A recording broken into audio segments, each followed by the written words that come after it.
So us being here in Florida, if you're here in Florida, you're going to be driving, and if you're driving here, you're going to be in traffic. Um, that generally does lead to increase in accidents, specifically rear end accidents.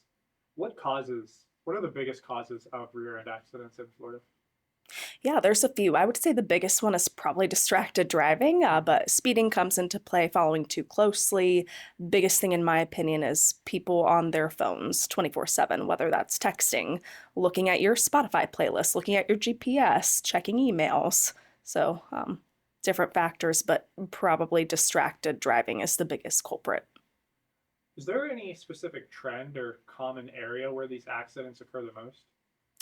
Probably in places where there's a lot of congestion, so rush hour traffic, big highways, pretty much anywhere where people are starting and stopping frequently. Is speeding as big of a problem as people think, or is it more the distracted driving?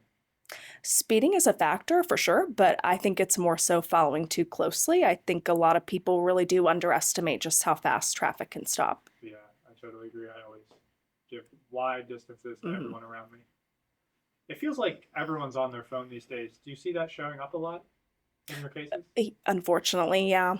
Either on their phones, checking email, texting, looking at the GPS, looking at their music, even just looking down for a split second. Rear end accidents can happen so quickly. And speaking to the insurance side of this a little bit, do insurance companies usually accept fault easily in these situations, or can it still turn into a fight? So rear end collisions are not as heavily contested as, say, a sideswipe collision or a T-bone collision, but every now and again you will get an insurance adjuster that likes to argue comparative fault or that the person in front stopped abruptly. Comparative fault you just mentioned. What is that exactly?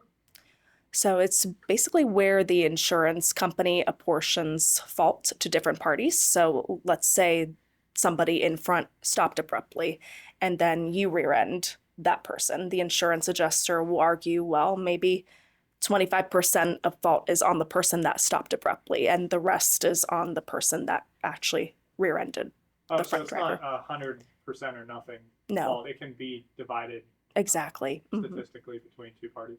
Exactly. Actually, here in Florida now, the law changed recently where if you're deemed to be 51% or more at fault for an accident, you cannot recover anything. So it's Oh, a little tricky. wow, interesting. I Mm. didn't know that.